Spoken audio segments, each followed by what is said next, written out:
BRSCC Fiesta Junior Championship racing with MRF Tyres is back in action once again this weekend, and we're here at a very sunny and bright Snetterton 300 circuit in Norfolk. Perfect weather conditions for racing, and hopefully the action on track should be just as hot. So, who's going to start right here from pole position for race one? Hand you over to Jake Sanson. He can take you through the grid.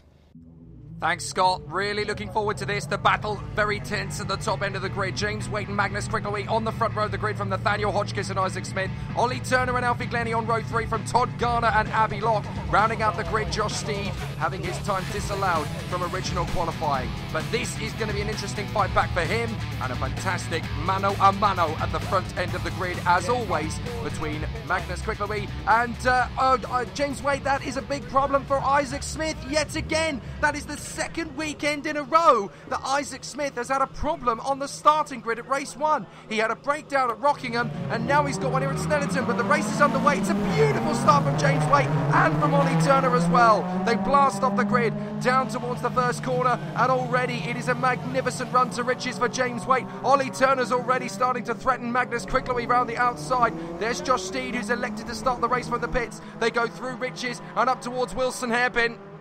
This is going to be a really interesting battle. We're on board with Turner, trying to hold off is Magnus Cricklewey as they break for the Wilson Hairpin, tight into... Oh, and Cricklewey's run wide! That's Ollie Turner's opportunity, and he storms through. It's Jam Sport 1 and 2 then, as James Waite runs in the lead, and Ollie Turner is now to second position. This is exactly what he wanted from this weekend at Snetterton. They go through Palmer, and then back on the power up towards Agostini, the fourth turn.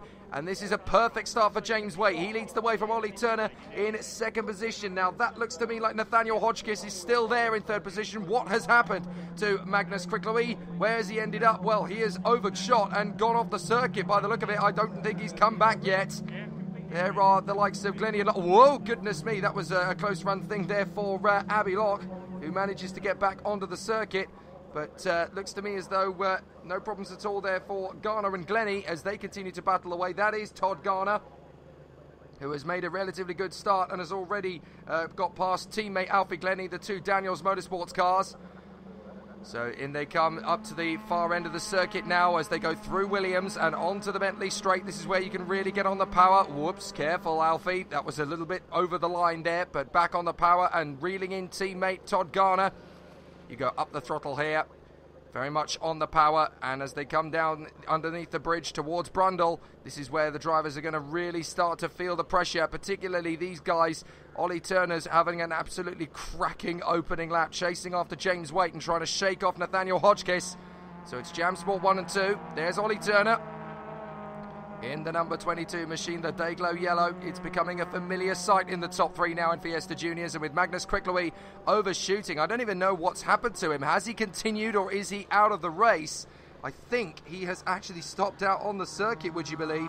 So Magnus Cricklewey has not even made it past the end of the first lap, nor has Isaac Smith.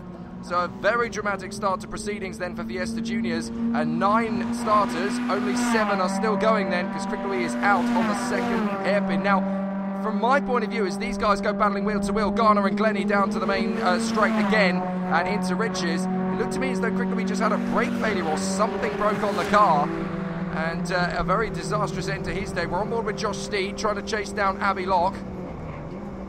This is the battle for 6th position then through Riches. Let's ride on board with him. A little bit of curb to the exit, and then just a little on the run down towards Wilson Hairpin again, formerly known as Montreal. Yellow flag still waving for Magnus Cricklewey's car. Now, where is he at the moment? Can't quite see where he's parked. There he is. So Magnus Cricklewey is parked up to the side. Well, this is devastating for his championship aspirations. These 3 out in front. James Waite now leading, and with a golden opportunity to take back command of the championship. Ollie Turner and Nathaniel Hodgkiss battling over 2nd and 3rd as they go out of Agostini up the short stretch towards Hamilton.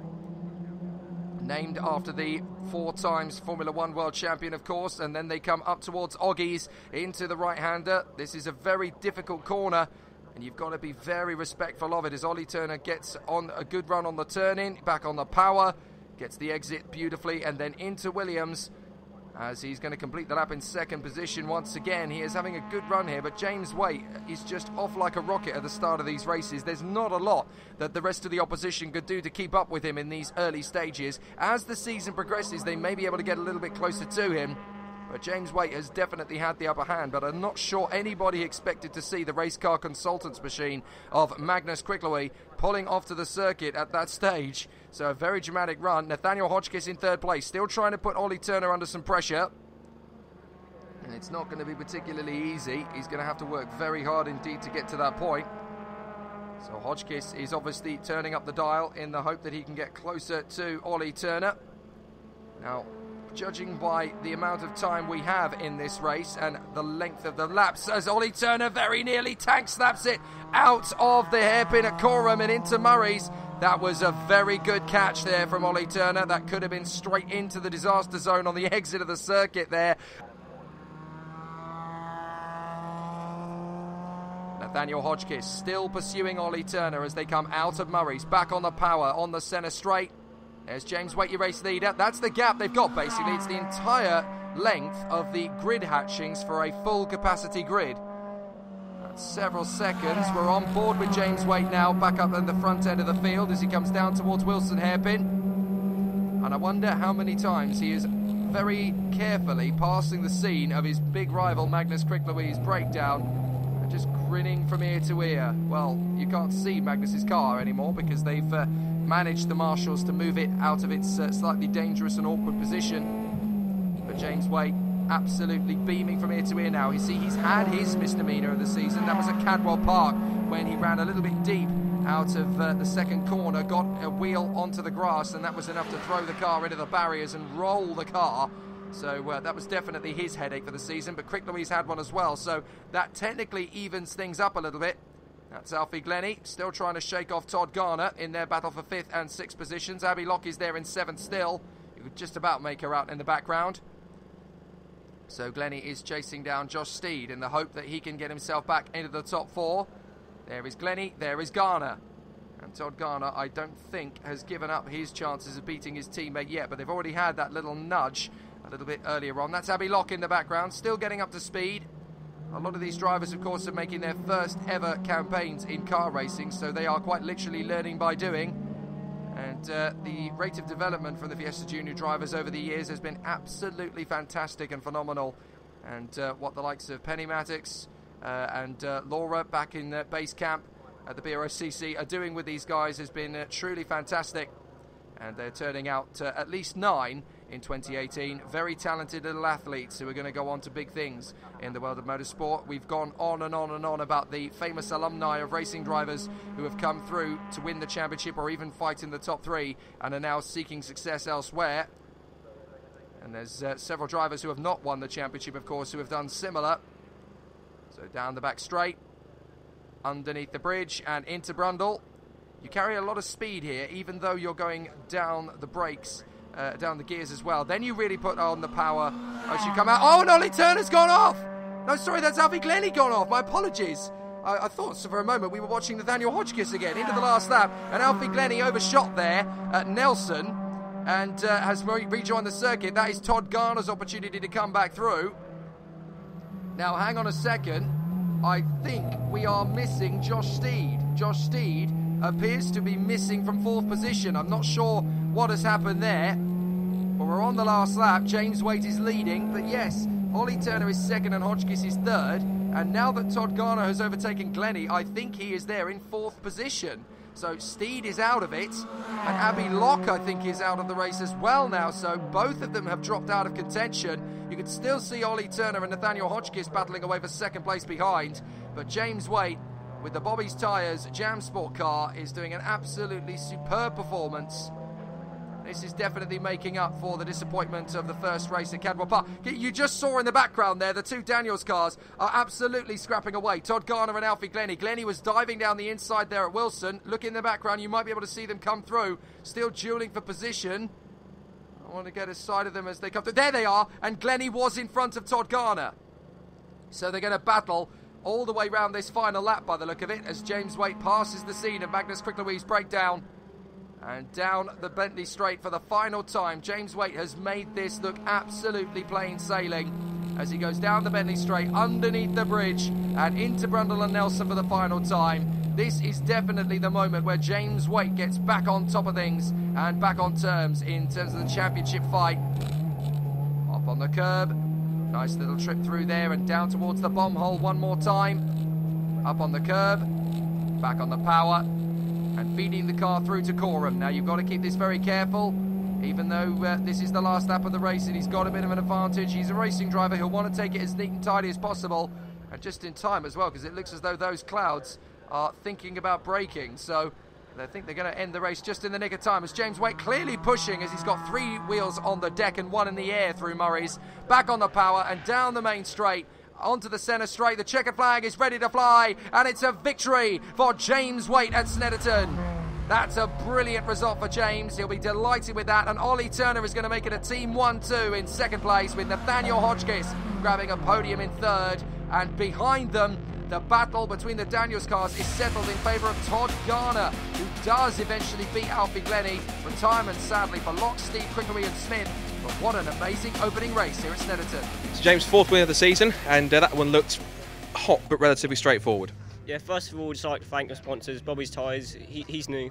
Also, Jamsport done an amazing job this weekend getting the car ready. It's pretty close in qualifying with Magnus. I thought it was going to be a close race. A shame about what happened on the first lap, but you know, I can't complain about the result. It's good for the championship. Well, Ollie, that was a very impressive defensive drive. You had Nathaniel breathing down your neck throughout the whole race, but from lights to fact, you pretty much held him off.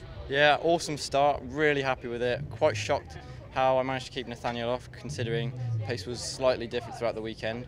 But awesome result. I just want to thank Jamsport so much and my family. Awesome support. Thank you. Well, Nathaniel, I think that's your first Fiesta Junior podium. How does that feel? Very good, thank you. Yeah, it is the first. We were quite close at Rockingham, but unfortunately just couldn't finish, but get it done. But yeah, feels good, thank you.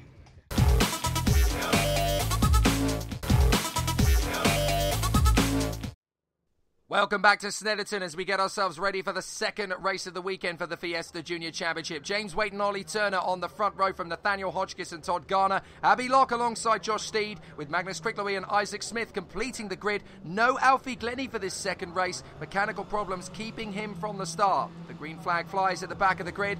Will we get Cricklewy and Isaac Smith charging their way through the field? Can Ollie Turner get his first win? Let's find out. It's a good start from the back of the grid. We're on board with Isaac Smith. He's already alongside Steed and going to try and come alongside Todd Garner. What a cracking getaway from Isaac Smith, already up in a 4th position. But off the back of their best ever results in the championship, Ollie Turner and Nathaniel Hotchkiss remain in 2nd and 3rd. They want to do it for the second time of asking. James Waite has come through. Whoops, a little bit on the grass there for Josh Steed, and I'm guessing that is Todd Garner in there as well, as Isaac Smith goes straight on the attack up the inside of Nathaniel Hotchkiss and into 3rd position. So it is a Jamsport 1-2-3 this time. On board with Josh Steed, that is Magnus Cricklewy in front of us as we're trying to make up progress through the field. We are in 6th position. Magnus Cricklewy ahead of us in 5th place as he now takes on his teammate Nathaniel Hotchkiss. But after Hotchkiss bagged his first ever podium in the championship in race 1, and very good of him too to do so, it's his teammate who's now going to try and make his own impression on this one. So let's see if Hotchkiss can shake off Magnus Cricklewy and hang on for an opportunity for the podium. Isaac Smith, meanwhile, is having a look at his teammate Ollie Turner. James Waite is already starting to drop the hammer and get away. But Isaac Smith is looking for his first victory in the championship as well. Only 2 drivers thus far in the 2018 campaign have won races in Fiesta Juniors. It's either been Magnus Cricklewy or it has been... sorry, my apologies. Yes, I was just going to say, it's either been Magnus Cricklewy or James Waite, and I was trying to remember if Isaac Smith had got one, and he hasn't yet. But he has led the championship due to his very solid consistency in the early stages. But a non-finish in race 1 at Rockingham and here at Snetterton before the race even got underway due to mechanical problems on the grid has definitely hampered his chances. Isaac Smith throws it up the inside of Ollie Turner. No chance. Ollie Turner did say to Scott Woodwiss post race 1, I am going to get my elbows out, don't worry, and he's obviously got straight on with it. This is the battle for 2nd place. Turner, Smith, Hotchkiss, and then Magnus Cricklewy, with Josh Steed just keeping a watching brief there in 6th position as well as they go through. Then it is Todd Garner and Abby Locke, still getting up to speed, those two. Can Ollie Turner hang on here in front of Isaac Smith? The problem is they're letting James Waite get away as a result of it. And Hotchkiss goes right round the outside and clatters into Ollie Turner. They've both gone off at the final turn. Turner keeps his foot in. Oh my word, he keeps his foot absolutely nailed to the throttle, and Cricklewy gets by. Turner barely lost any speed at all. Fantastic. Josh Steed's now going to get past him on the left side. Well, that's Ollie Turner utilising his skills from his short oval racing days there. Just kept his foot flat on the power and said, no, I'm not going to lose my ground. Thank you very much. I'll lose a couple of positions if I have to. Oh, and that is Nathaniel Hodgkiss. So clearly, unfortunately, that was a little bit too heavy an incident for him. And the damage is done, unfortunately. That's a real shame. It just looked as though he had an absolutely corking good move around the outside there to move up a position. Oh, and now Isaac Smith has lost the ground to Magnus Krickleby. So Magnus Krickleby went round the outside and took the place. Now Josh Steed is trying to get into third position. Ollie Turner is right behind us, don't forget, so he's trying to move up as well. But Isaac Smith provisionally in second place. Now it is Magnus Krickleby back into second place, which will do in terms of his championship aspirations. But he's got a lot of ground to make up on James Waite. But if anyone's going to get there, it's Magnus Krickleby. So Waite leads the way from Krickleby.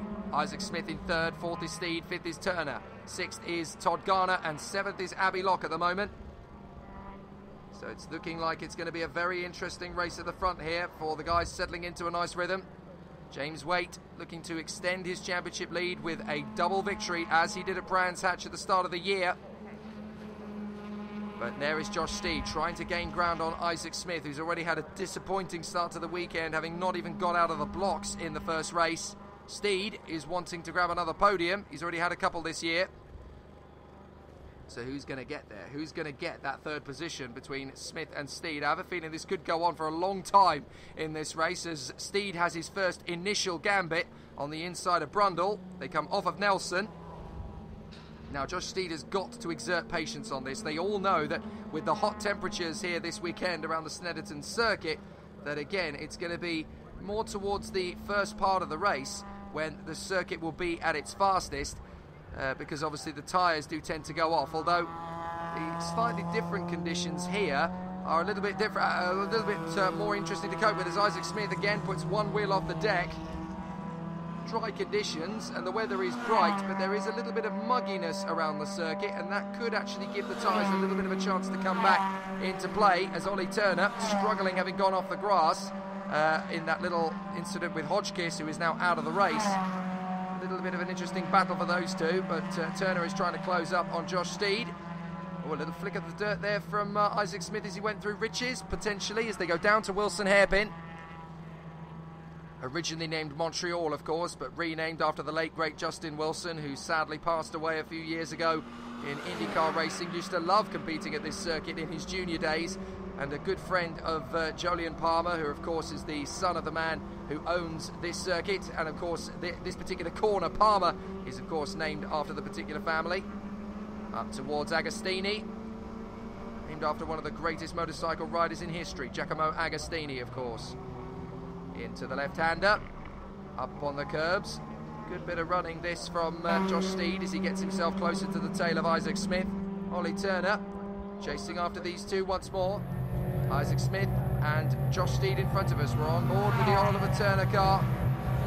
The 22 comes through. Now, we are running short on laps here, but Magnus Krickleby, I think, is now starting to look at the 2-minute 19s for a lap time. He's having an absolutely brilliant run. In fact, that last lap was a 2-minute 19.834. Now, that is pretty incredible stuff. As the leader, James Waite, continues to run out in front of Magnus Krickleby, who is catching him. There they are. But you can see visibly that the gap is smaller. Krickleby is definitely making inroads. Look back. There's the battle for third position. Isaac Smith, Josh Steed and Ollie Turner at a stalemate at the moment. But Magnus Krickleby, the Danish racer, is definitely starting to get closer to these guys. Into the braking zone. Through the sweeping left-hander. Still no headaches at the moment for these guys up front. Up to the sweeping left for Hamilton. This is all looking fine and tidy as they come through once again. Back into the braking zone for Oggies. Isaac Smith looking so much more composed than he did at the start of the race. The car was starting to get a little bit sideways here and there, but he seems to have actually found a little bit more speed and rhythm. His fastest lap of the race, by the way, is a 2 minutes 21.696 compared to the leaders, who are either in the 2:19s or the 2:20s, and they're low 2:20s. So you can tell that the gap between James Waite and Magnus Krickleby in terms of lap time compared to everybody else is quite sizable. But Magnus Quicklewy has not given up on James Waite. I guess Magnus's only hope now is that he keeps pushing. James Waite ends up making a mistake and Quicklewy picks up the pieces. But to be fair, that's not the sort of pace we are seeing. As Josh Steed is gaining some ground now on the man in front. Nice chirp of the tyres there from James Waite as he comes out of the final turn. He will go into the last lap this time by. And this is going to be a really exciting end to proceedings for James Waite. If he could just hang on for one more lap around the Snetterton 300 circuit. Magnus Quicklewy in second place, chasing him down. The gap is definitely dropping. And Quicklewy is gaining on James Waite. But the big problem is that it's not fast enough unless James Waite makes a mistake. They go back down towards Wilson Hairpin. Magnus Quicklewy is having a good run through. And on board with James Waite in the hairpin as he gets back on the power. At the moment, he's had absolutely nothing to worry about this weekend. And in this fourth weekend of the championship, having that sort of composure and confidence is absolutely crucial. Especially considering the fact that we are now pretty much at the halfway point of the 2018 season with this one. They'll have Castle Combe on the second weekend of August to deal with. Then they'll have Thruxton on the first weekend of September. 3 weeks after that, they'll have the Silverstone International Circuit, and then the season will end again at Brands Hatch on Formula Ford Festival weekend on the 20th and 21st of October.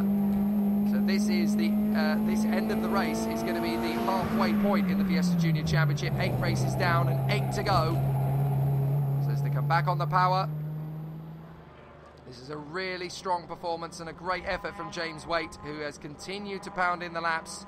He's not been as fast as he was on lap 2, same as race 1 really, but he hasn't needed to be, and that's where the main factor is. Magnus Quicklewy is in the 219s, chipping away little by little, but as far as the man out front, James Waite, is concerned, it doesn't matter a dime as they go down to the braking zone for Brundle, under the bridge, turn in, still those 3 battle away for third position, but I don't really see that changing with Isaac Smith in such consistent rhythm as he is now. Josh Steed and Ollie Turner can give him all the pressure they want, but I really don't see that changing soon, as James Waite is going to come through the final few corners and he will take a lead in the championship that he can be comfortable with. Out of the final turn, into Corham and through to Murray's he will go. Again, just watch his stance in the final turn. Absolutely everything is at ease as he goes back onto the home straight. And James Waite is going to take a big step forward. 14 points clear in the championship from Magnus Quicklewy on dropped scores. Checkered flag. James Waite's done it again. 5 wins out of 8 this season. A brilliant performance. Magnus Quicklewy second. Only 14 points back in the championship. But it's going to be Isaac Smith in front of Josh Steed and Ollie Turner. Or is it? Josh Steed is going to try and get there to the line. We've seen races decided this close before, but no, it is Isaac Smith who gets there to third first from Josh Steed and Ollie Turner. The final 2 finishers are going to be Todd Garner and Abbey Locke, but that really gives us an amazing championship fight with Nathaniel Hodgkiss sadly retiring again. Big points lost, but Waite is your leader in the championship. Before dropped scores, the championship standings look like this. Waite from Quicklewy, Turner, Steed and Garner. But Isaac Smith is actually third on dropped scores in front of Turner, Steed and Garner, with Waite leading the way in both cases. We're heading to Castle Combe in a few weeks' time for the 5th round of the championship. See you in Wiltshire.